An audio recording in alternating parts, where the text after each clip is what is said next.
E aí, galera, pessoal de Santa Catarina, né, futuros bibliotecários, queria dar um salve para vocês, dizer sejam bem-vindos à Biblioteconomia. Eu estou aqui a convite da professora Dani, né, para a disciplina de Introdução à Biblioteconomia e Ciência da Informação.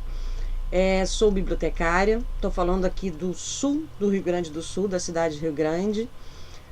Me formei em Biblioteconomia na FURG, na Universidade Federal do Rio Grande, e sou uma árdua militante de biblioteconomia social.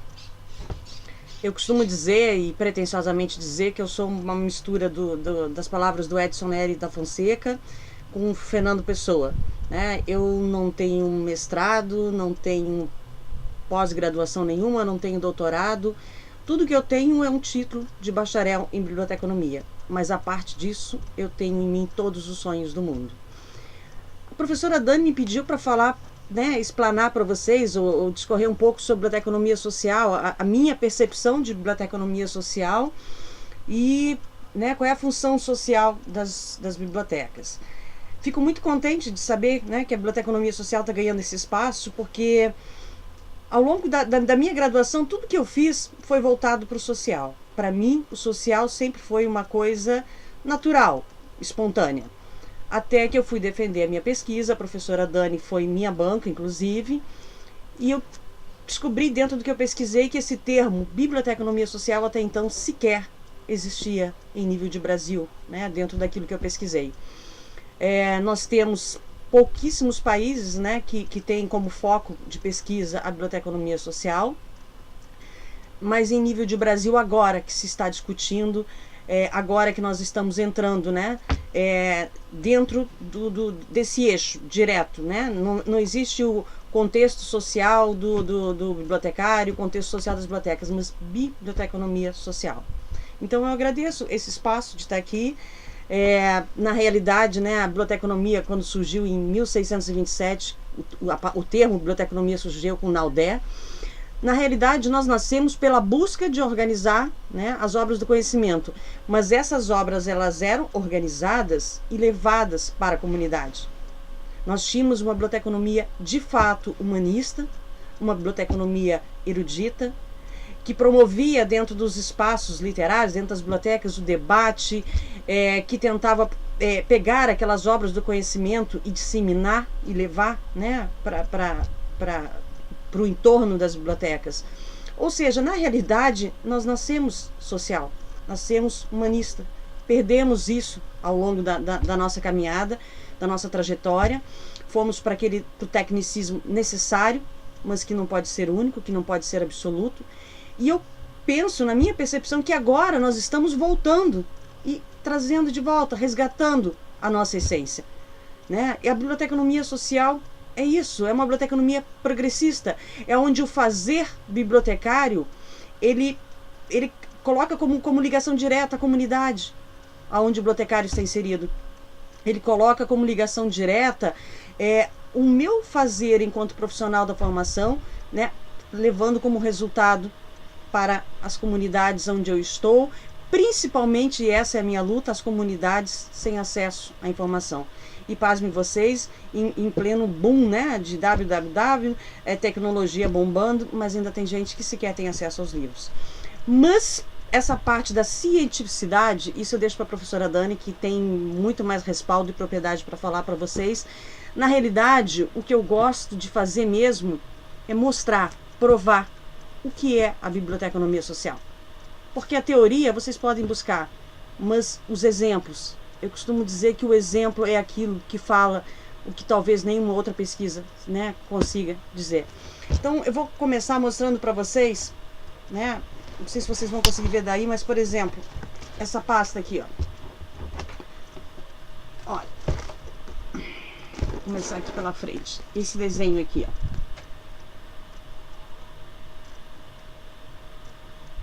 É um desenho de um livro que no cenário tem as grades.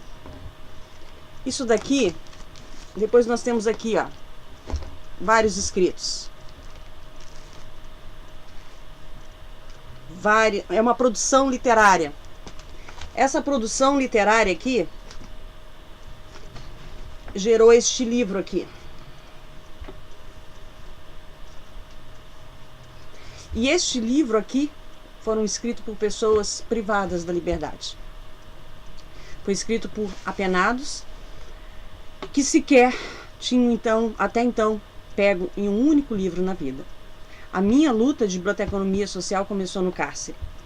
Na realidade, o que me levou para a biblioteconomia foi o desejo de implantar uma biblioteca no cárcere. Até então, o meu mundo era o mundo das artes. Eu larguei o curso de artes visuais e fui para a biblioteconomia. Quando eu descobri, eu fui buscar informação, né, de bibliotecas no cárcere. E eu descobri que tem uma LEP, a Lei de Execuções Penais de 1984, que coloca como obrigatório a presença de bibliotecas nas instituições penais. E foi aí que eu descobri a biblioteconomia, que eu fui investigar o que era biblioteconomia e fui cursar, né? Fui me tornar bibliotecária para realizar este sonho de implantar uma biblioteca no cárcere. Quando eu cheguei na cadeia, tudo que me ofereceram foi um espaço físico, mais nada. Não havia absolutamente nada. Sem dinheiro, sem verba, e batendo de porta em porta para que as pessoas acreditassem em mim, para que lessem meu projeto, para que parassem, para que de alguma forma, né, percebessem a relevância que tinha, né, aquela ideia de colocar uma biblioteca no cárcere. Levei muitos nãos, muitas portas fechadas, mas eu não desisti, porque acreditar no sonho é isso, é não desistir. Bom, meio que resumindo, eu consegui fazer, né, com que uma professora de sociologia me ouvisse o meu sonho e acreditasse em mim, e fomos à luta. Continuávamos sem um centavo, porque tem a parte burocrática, porque tem a parte dos trâmites legais, mas enquanto isso estava ocorrendo, a gente já estava caminhando. Chegamos no cárcere, nos deram uma cela desativada para que ali fosse colocada a biblioteca. Eu cheguei lá, assim, ao contrário do que eu imaginava, eu fui super bem recebida pelos presos.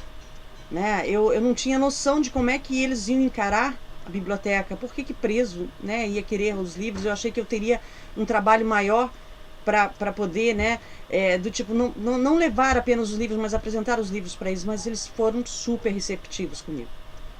Eles perceberam a luta que era ir para as redes sociais para pedir doação de livros, de mobiliário, sabe? Eu dei minha cara a tapa, eu saí batendo de porta em porta e eles acompanharam aquilo.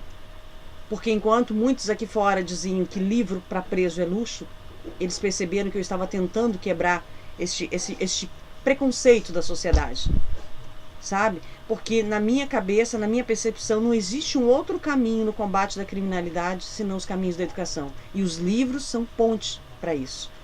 Então eles passaram a me ajudar, aquilo foi uma pertencimento, sabe? O empoderamento. Eles sabiam que aquilo era para eles e eles passaram a me ajudar.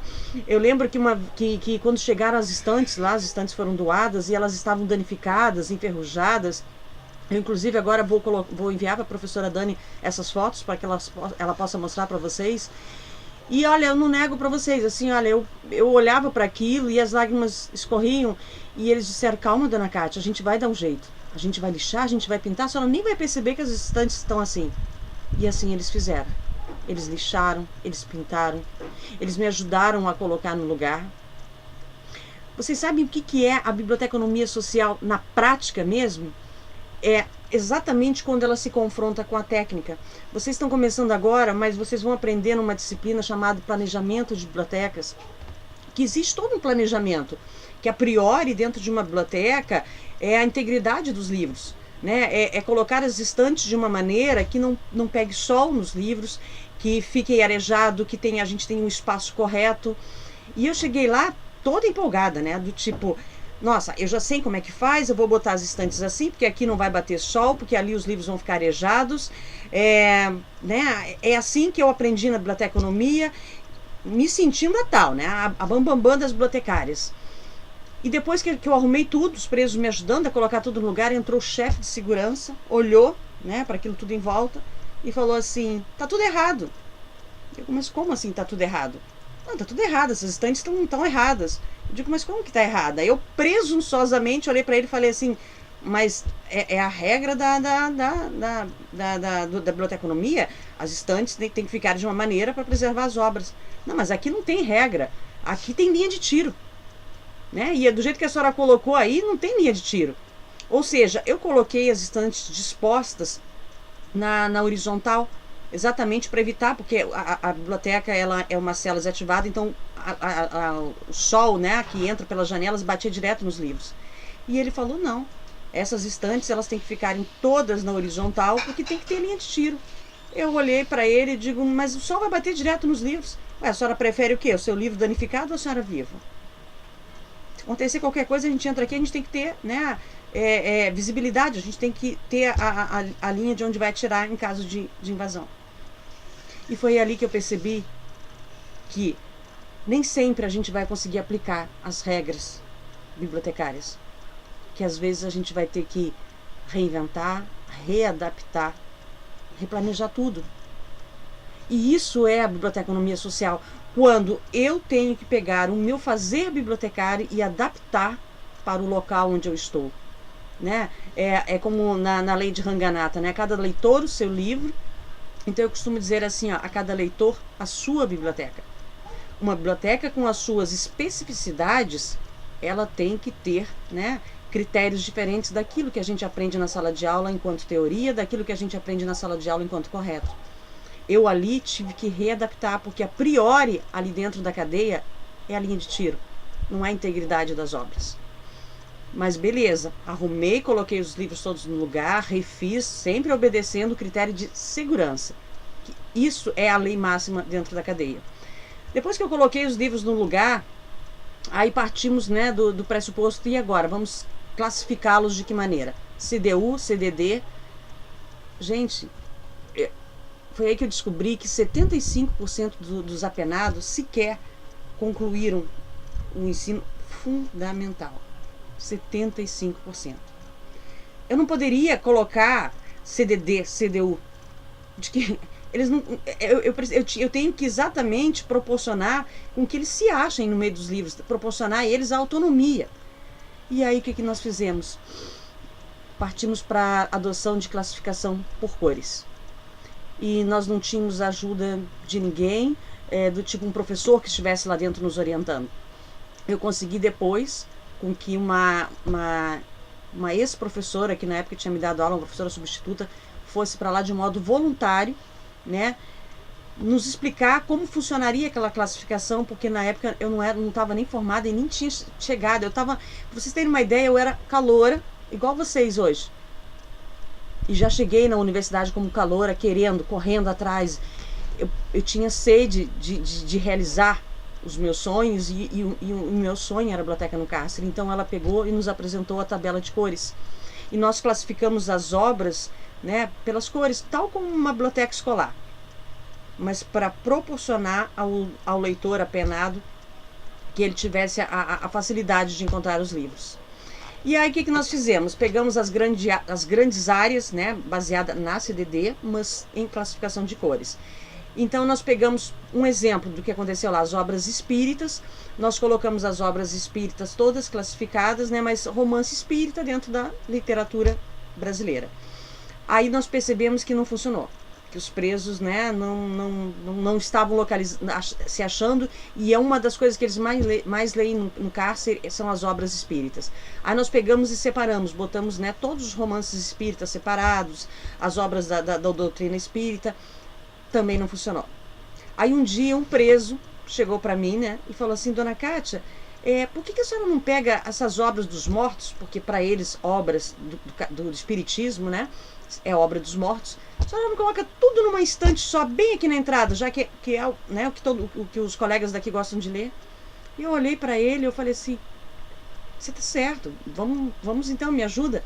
Vamos separar todas as obras, então vamos colocar numa estante, né? O preso vai entrar, vai se deparar. O importante era o preso ler, era disponibilizar os livros, sabe? Não importa se a regra da classificação é assim, assado, o importante é estar ali, né? Oferecendo os livros para eles. E aí eu falei assim, tá, mas agora eu vou ter que criar uma cor, né? Que cor eu vou botar aqui agora? Ele a senhora bota um azul claro, cor do céu, né? Não é livro dos mortos? O morto não vai, quando morre, vai pro céu. E assim foi.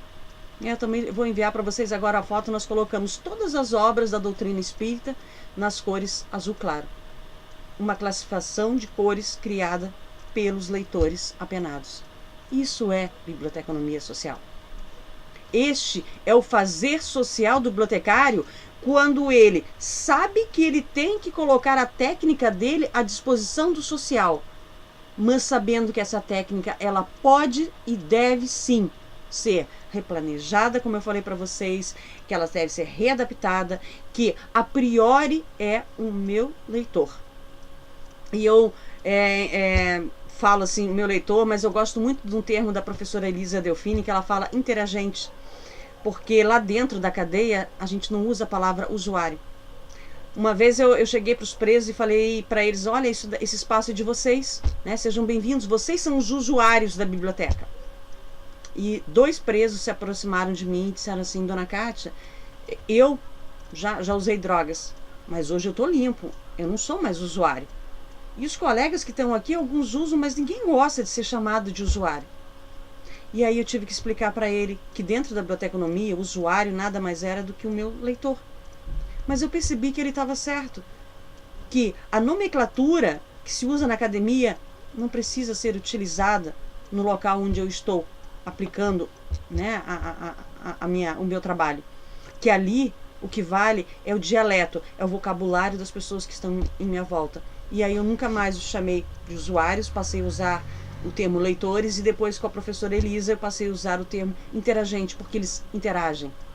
Mas uma vez colocados os livros, né, ali dentro da cadeia, apenas os presos trabalhadores de colete azul, que dentro da cadeia eles chamam de, são os presos de confiança, porque são aqueles que fazem remissão de pena por meio do trabalho, esses têm acesso livre, direto à biblioteca.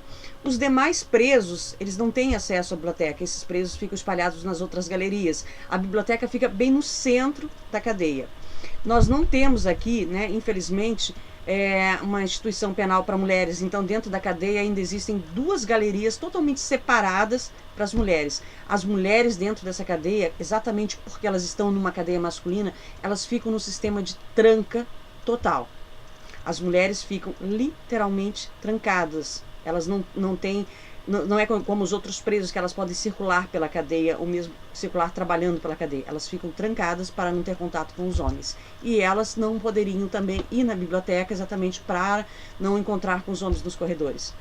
Eu fui até a administração da cadeia, pedi autorização para que eu fosse até as celas levar livros. Ou seja, se você não pode ir à biblioteca vai até você. Peguei o carrinho doado, que os presos reformaram, enchi de livros, eu não sabia o que aqueles presos gostavam, né? Eu botei de tudo um pouco ali. E fui direto na parte das mulheres. Então eu levei para elas, né, a saúde da mulher, os cuidados, né, da estética, beleza, livros que eu imaginei que elas iam gostar. Elas odiaram, detestaram. Dona Kátia, a gente quer uma coisa que faça a gente esquecer que está aqui dentro. Traz um romance bonito, que a gente possa viajar, que a gente possa imaginar que está lá fora vivendo tudo isso, né? E eu voltei na biblioteca e levei vários romances, todos que vocês possam imaginar. E depois eu passei a percorrer todos os pavilhões. E aí eu passei a conhecer o meu interagente, passei a conhecer o meu leitor, passei a saber do que eles gostavam de ler. E eu passava a levar livros uma vez por semana. Então eu ia toda sexta-feira levar livros, né? E aí eu levava e recolhia os livros da semana anterior e levava livros novos. E com o tempo eles passaram a me pedir determinadas obras. Eles passaram a me dizer o que eles queriam ler, eles passaram a me colocar aquilo que eles poderia levar e o que não poderia levar. Né? Teve um preso que eu lembro que eu cheguei com um livro do Machado de Assis. Gente, foi péssima a minha ideia, assim, porque eu li um livro e ele falou assim, nossa, é horrível esse livro, eu não vou ler esse livro grosso. A senhora não tem aí um Sidney Sheldon? Aí eu, né, peguei, levei o Sidney Sheldon para ele. 3 meses depois, ele estava me pedindo Guimarães Rosa. 3 meses depois, ele chegou e falou, a senhora traz de volta aquele livro do Machado de Assis? Né? Então, assim, ó, são doses homeopáticas no passe, são pessoas que nunca leram na vida, então eu comecei gradativamente. E aí eu passei a entender, né, a esfera de cada pavilhão e o que eles gostavam de ler e por que as diferenças. Por exemplo, ao lado da biblioteca ficava o pavilhão 1. que é o pavilhão conhecido como o pavilhão da regra, né? Não se pode quebrar regras. Olha que louco, né? Eles foram parar no cárcere porque quebraram regras aqui fora, mas lá dentro, se você quebra uma regra, você é punido com castigo, você paga multa. É o pavilhão onde ficam ex-policiais, policiais condenados, né? Onde, militares condenados. Então lá eu não podia levar livros de política, de religião, de futebol. Nada que pudesse uma leitura ocasionar, né, uma eventual discussão entre eles. Depois eu passei a levar livros para o pavilhão 2, que ficava do outro lado da biblioteca. Ali eles adoravam poesia, só queriam poesia. Mário Quintana, Cecília Meirelles, Drummond, adoravam Drummond. E eu falei, mas por que tanto, né, livro de poesia que vocês gostam? E aí, né, eles chegaram para mim e me disseram, porque a cela deles lá em cima no segundo andar fica de frente para a cela, para o pavilhão das mulheres. Então eles pegavam os livros e copiavam os poemas, colocavam numa sacolinha de supermercado com uma pedra, uma pedrinha dentro do poema e jogavam para elas. Ou seja, elas ficavam encantadas, né? À distância, elas ficavam apaixonadas, olhando pela janela o poema que elas recebiam, achando que era do preso. Na realidade, quem estava conquistando elas, né, era o Drummond, não era o preso, mas por isso que eles gostavam de livros de poesias. Depois, contornando e virando para o outro lado da cadeia, eu tinha o pavilhão 3, que era o pavilhão dos réus primários. Ali era um pavilhão onde tinha uma grande parcela de presos um pouco mais cultos, assim, com o ensino médio. Então ali eles me pediam Maquiavel, eles pediam, né, obras mais ecléticas, digamos assim, sobre política, atualidade, democracia. Depois eu ia para o pavilhão 4, que é conhecido na cadeia como o pavilhão do inferno, é o pavilhão daqueles assim, das causas perdidas, digamos assim, né, dos presos que já não tem mais jeito. Lá foi complicado levar livros. Eu comecei com gibi, eu comecei com revistas, eu comecei com livros fininhos, eu comecei com livros de piada, de humor. Porque, gente, o bom da biblioteconomia social é isso. É porque, assim, ó, você não simplesmente disponibiliza o teu fazer, a tua técnica, em prol de uma causa, como você também tem que entrar, né, naquela causa, você tem que entender aquela causa. São pessoas que do tipo já elas mesmas desistiram delas mesmas dentro da cadeia. Não tinha interesse nenhum, né, em um livro. Mas a mim não interessava ler um livro de 500 páginas ou um livro de 20 páginas. Se interessava que eles pudessem ler. E eu consegui. Demorou um pouco mais. Foi o local que eu mais demorei para conseguir conquistar leitores. Mas 6 meses depois, o pavilhão 4, o inferno da cadeia, tornou-se o pavilhão que mais lia dentro da cadeia. Só que enquanto eu saía do pavilhão 3 para o pavilhão 4, eu passava por 5 celas trancadas. São chamadas celas do seguro, né? Esse desenho que eu mostrei para vocês, esse aqui é o primeiro desenho. É isso aqui, ó. Essa janelinha que vocês estão vendo aqui, ó, é a única abertura que tem para que você consiga ver o preso. Muitas vezes você consegue ver os olhos do preso e não mais do que isso. Mal, né? Dava para entrar a minha mão ali dentro. E ali era completamente trancado. Trancado, e os presos não tomam banho de sol, eles não têm acesso ao pátio. Mas assim, ó, eles não estão trancados porque o sistema, embora a gente saiba que o nosso sistema penal já nasceu falido, nasceu morto, mas eles não estão trancados porque o sistema os colocou de castigo. Não. Eles estão trancados para a integridade física deles. São presos condenados por outros presos. Por vários motivos, né? Eu costumo dizer, isso logo que eu entrei na cadeia para implantar a biblioteca lá, eu sempre disse: eles foram julgados por um juiz. Um dia serão julgados por Deus. Não me cabe julgá-los. Eu preferia muitas vezes nem saber o delito deles, sabe? Eu sempre mantive a isenção. Eu não quero saber o que eles fizeram. Me importa é o meu fazer aqui dentro. Mas eles estão lá por vários motivos, por crimes que os outros presos não perdoam, por brigas, por rixas com outros presos, para preservar, exatamente como eu falei para vocês, a integridade física deles. E eu queria levar livro para eles. E eu pedi, né, pro agente penitenciário daquelas celas, eu digo: como é que eu faço para entregar livro para eles?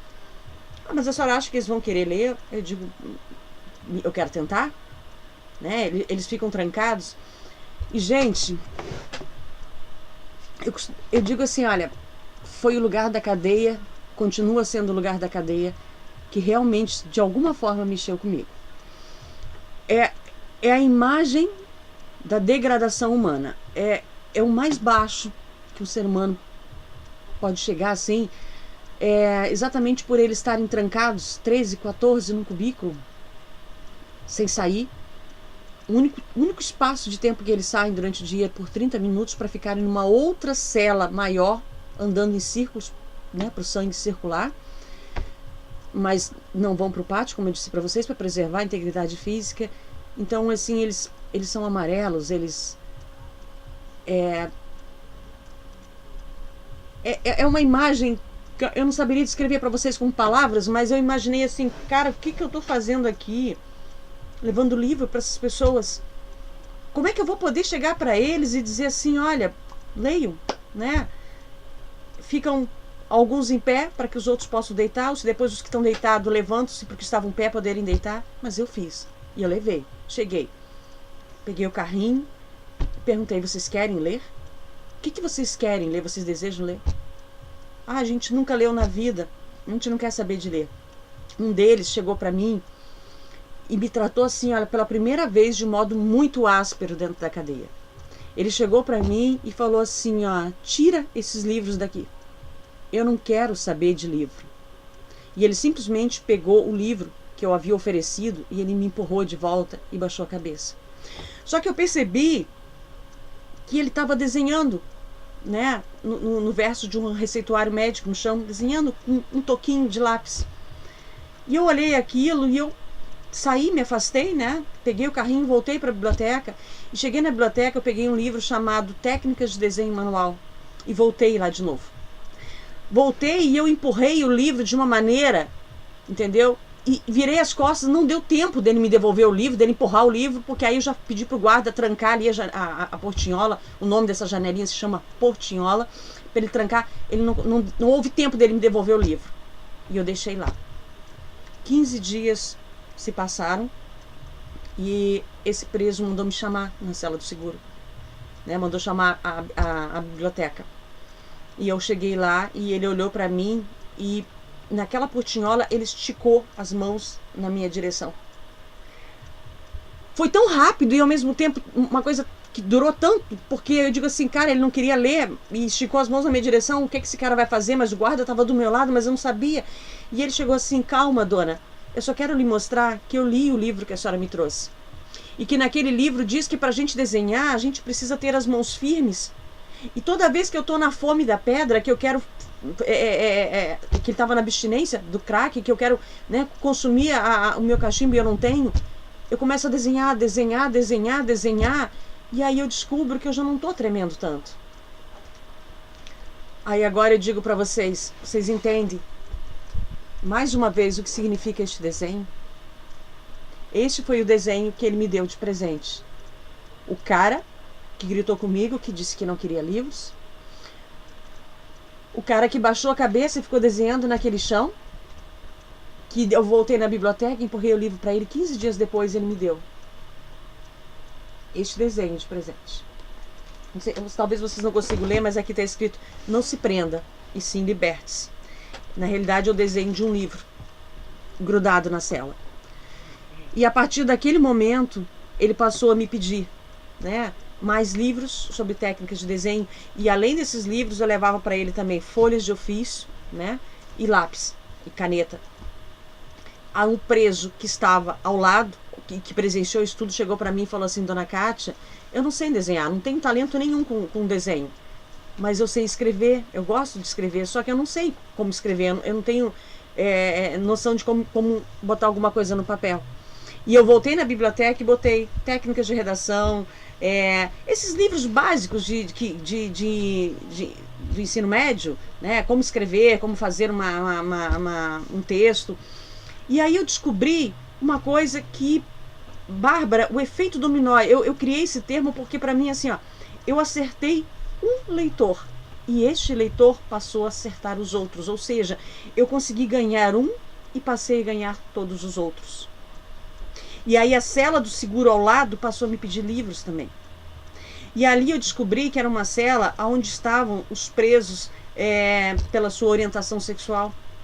E aí eu passei a levar livros, né, a leitura LGBT para eles, cartilhas de DST, sabe? E aí eu passei a perceber que até o cuidado deles para com eles mesmos ali dentro passou a mudar em função dos livros. E aí, para minha surpresa, nas outras galerias eu levava livro uma vez por semana. Para eles, eu passei a levar 2 vezes por semana. E eu percebi que eles não só estavam lendo, como eles pegavam e me davam, né, de presente. Era quase que como me dar um troféu. Eles me davam a produção literária. E teve um preso, né, que chegou para mim, eu vou, assim, rapidinho, só ler para vocês. Ele me entregou um texto me falando sobre a oração do livro, dentro da cela do seguro, presos que até então jamais tinham lido na vida. E aí ele escreveu para mim assim, ó: minha amiga, você não imagina o quanto é difícil escrever ou ler alguma coisa dentro desta cela do seguro. São 10, 12, às vezes até mais cabeças dividindo um espaço de no máximo 15 metros quadrados. É todo mundo conversando e ao mesmo tempo, e poucas vezes o assunto é coletivo. Geralmente é um assunto entre duplas ou trios com assuntos variados, um querendo falar mais alto que o outro. Fora que as discussões são bobas e são pelo menos 5 vezes por dia. Sim, minha amiga, 5 vezes por dia tem briga aqui dentro. E aí, para completar, o botão da TV foi estragado com volume alto e não tem como baixar. Geralmente a TV fica ligada de 7 da manhã até 1 hora da madrugada. Ler nessas condições é incômodo, irrita, dá dor de cabeça, sempre tem alguém interrompendo com futilidades. Então é fácil a gente perder o fio da meada, a linha de raciocínio no meio de uma leitura. Mas quando você volta ao texto, você precisa de concentração extra e às vezes você tem que parar e começar a ler o livro no outro dia. Só que teve um dia desse que eu passei a ler alto. E eu passei a ler muito alto, como se eu estivesse gritando. E aí, quando eu percebi, por incrível que pareça, acabou a discussão. A primeira vez, eu achei que eles iam me vaiar, ou então que eles iam brigar comigo. Mas aí, quando eu percebi, a televisão tinha sido desligada. E aí, eu passei a sugerir que eles me dissessem o que eles gostariam que eu lesse, porque ali, dona Kátia, muitos poucos quase não sabem ler. Não sei se eles entendem alguma coisa do que eu estou lendo, pois eu sei que eu não sou um expert da cultura, mas eu tento ler para eles os livros que a senhora me traz e tento explicar para eles. Então, passou a chegar um momento que a leitura passou a ser diária e passou a ser todos os dias no mesmo horário. E hoje, dona Kátia, eles não rejeitam mais a leitura. Hoje eu não preciso mais gritar, eu não preciso mais ler alto. Hoje eu consigo ler um livro porque eu leio aquele livro para depois ler para eles e explicar para eles o que significa cada palavra. E eles colocaram esse tempo em que a gente para ler de oração da leitura, que acontece todos os dias. Tá aqui, ó. Depois posso até mandar para vocês também, ó. Escrito... Deixa eu ver aqui.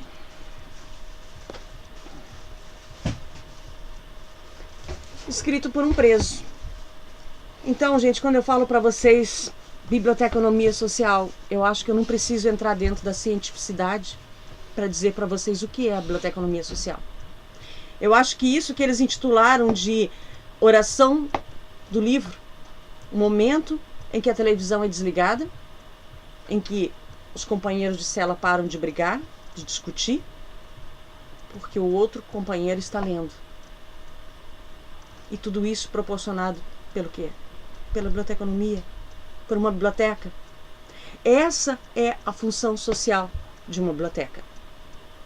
É quando você consegue não só organizar a informação, mas disponibilizar a informação, apresentar a informação e mudar vidas com essa informação. Gente, os livros, como eu sempre digo, eles não são fábricas de milagres. Uma biblioteca na cadeia não é uma fábrica de milagre.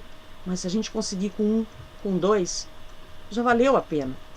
Este livro, Vozes de um Tempo, ele foi publicado, foi lançado agora na Feira do Livro de Porto Alegre no final do ano passado. É esse material que eu mostrei para vocês, esse material da pasta. O material que eu coletei, que eu enviei para Porto Alegre, para a Fiergs, né, que é uma grande parceira que doou muitas obras depois para a cadeia, porque aquele espaço que eu falei para vocês que a gente começou sem nada, só com doação, hoje tem mais de 5.000 obras. E o material dos presos foi publicado. Eu fui para a capital, para Porto Alegre, e os presos chegaram logo depois no carro da escolta, algemados. Eles entraram na sala de autógrafos, eles tiraram as algemas, ali eles eram autores. Os presos do seguro, daquele local que eu disse para vocês que é o local que mais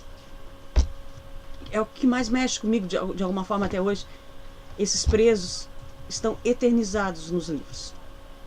É aquele bordão que eu costumo dizer que me enche de orgulho, né? Do cárcere para a eternidade dos livros. Eles ali estavam na condição de autores.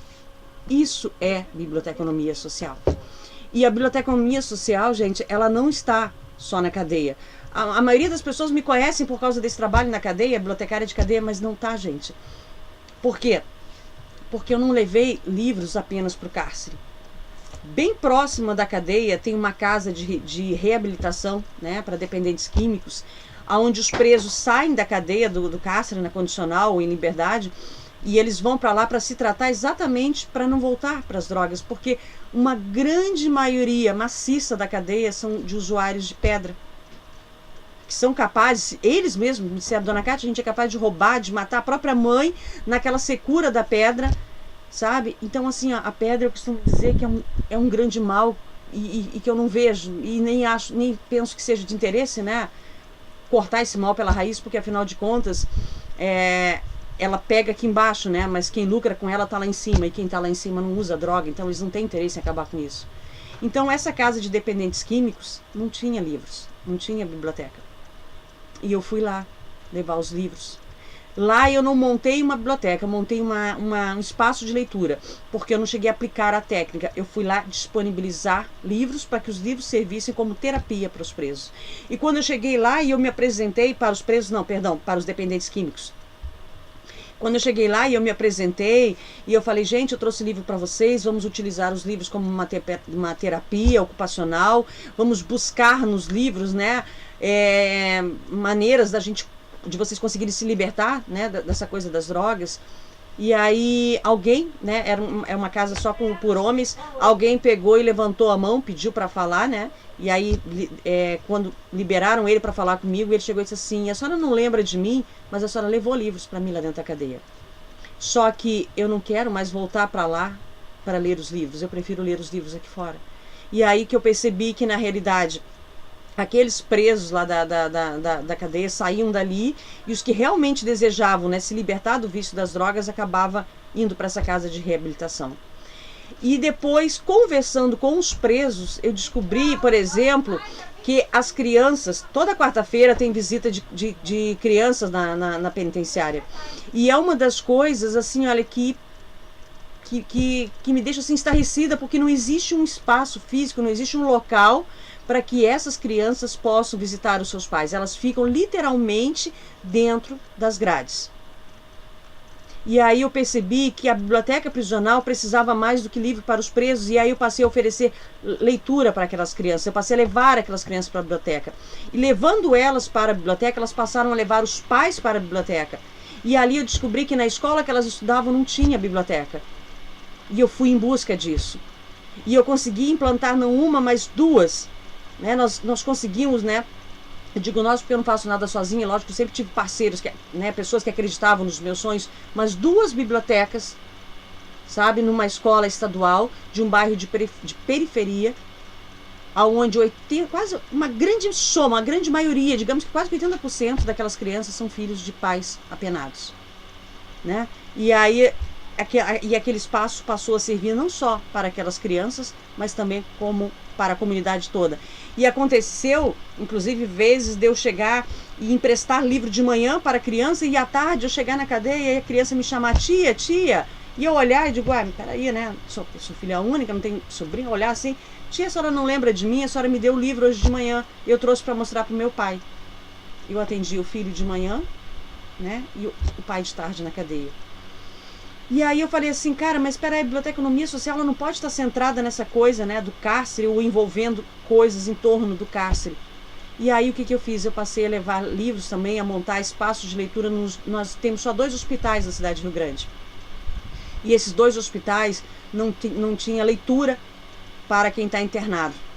E aí eu passei a levar livros, né, nos 2 hospitais da cidade. E a minha priori foi levar para as crianças que estavam internadas. A parte das crianças da ala de queimados, a parte das crianças que estavam ali com aquele tempo ocioso, vendo um desenho. E eu fui lá e levei livros. Montei uma sala de leitura para esses 2 hospitais. Depois teve uma vez que eu estava andando no centro da cidade e eu percebi que um cara estava juntando lixo, papelão, essas coisas, material, talvez para vender, para reciclar, e ele achou um livro e ele largou o carrinho dele e foi ler. E eu fui lá conversar com ele. Eu perguntei e ele disse, não, eu moro na rua, eu fiquei desempregada, eu não consegui pagar aluguel, minha mulher foi embora, e aí eu cato, né, papelão, cato essas coisas durante o dia, e de noite eu durmo na casa de passagem. Casa de passagem é onde ficam, né, os moradores de rua. E eu gosto de ler, só que lá não tem. E aí eu passei a levar livros também para os moradores de rua. E eu digo assim, é muito preconceito da gente achar que porque você mora na rua você é marginalizado. Não é. Às vezes é simplesmente você não tem mais outro caminho na vida. E agora eu pedi licença para a professora Dani para falar isso com vocês. Minha última empreitada, né, meu último projeto é levar livros, né, com perdão da expressão, para o puteiro. Ou, de uma maneira mais bonitinha, para o baixo meretrício. Porque eu descobri que puta também lê. Elas também gostam de leitura. Só que conversando com elas, e eu fui até lá, elas me disseram que nunca tinham visitado uma biblioteca. E que nem tinham a intenção de ir, e que não se imaginavam dentro de uma biblioteca. Não, mas espera aí, se elas não podem ir à biblioteca, vamos levar a biblioteca até elas. E eu passei a levar, perguntar o que elas gostavam de ler. Né? E não foi muito diferente dos meus outros leitores, obras espíritas, romance. Mas junto disso eu passei a levar também revistas, catálogos, panfletos, folders, tudo que pudessem falar, né, que pudesse abranger a parte dos cuidados com a saúde. Principalmente, né, quando você está ali, onde o teu objeto de trabalho é o teu corpo, né, para evitar determinadas doenças. E aí o que aconteceu? Eu passei aí uma vez por semana, e aí elas liam e elas trocavam o livro entre elas, e, ou seja, montei um espaço de leitura, mas na realidade elas esperam ansiosas o dia, né, elas sabem o dia que eu vou lá. Elas entre si, elas fizeram aquela troca e elas já anotaram no papel, olha, esse livro está com a fulana, esse está com a ciclana, isso aqui é o que a gente quer ler, isso aqui é o que a gente não quer mais ler. Gente, então assim, ó, a professora Dani me pediu para falar a percepção e funções, né, social das bibliotecas e do nosso fazer bibliotecário. Eu acho que é isso. É quando você coloca o teu fazer, né, para servir a comunidade, para levar o acesso à informação a quem não tem acesso à informação. Eu peço desculpa até para o pessoal da academia, para esse mundo da cientificidade, mas eu, Kátia, eu costumo dizer que a biblioteconomia é o bibliotecário. A biblioteconomia vai estar aonde estiver um bibliotecário. E se o bibliotecário estiver lá, desenvolvendo o seu papel, o tecnicismo, mas voltado para o social, lembrando que a biblioteca não foi feita para o bibliotecário, mas para a comunidade onde ela está inserida, né? Então aí sim, aí nós estamos verdadeiramente, né, fazendo jus ao nosso juramento, preservar o cunho humanista, né, da profissão. Então, peço desculpa a vocês se eu me alonguei. A professora Dani sabe que quando eu falo sobre esse assunto de biblioteconomia social eu acabo me empolgando. Nós temos um projeto de biblioteconomia social com mural interativo do bibliotecário, né? Estou até em débito com a Fabiola, mas se vocês quiserem saber mais sobre biblioteconomia social, assistam os nossos vídeos. Tem o canal no YouTube do Mural Interativo do Bibliotecário. tem material dentro do mural interativo do bibliotecário, inclusive com várias reportagens que eu fiz sobre a cadeia. Vou anexar algumas fotos para a professora Dani mostrar para vocês, porque aqui eu expus, eu falei, e eu acho que o legal é você visualizar. Mas é isso, esse é o meu jeito de fazer biblioteconomia, né? Esta sou eu, uma apaixonada, uma pessoa que se emociona falando de biblioteconomia social, uma biblioteconomia do povo e para o povo. Obrigada, professora Dani, pelo convite. Até a próxima, pessoal.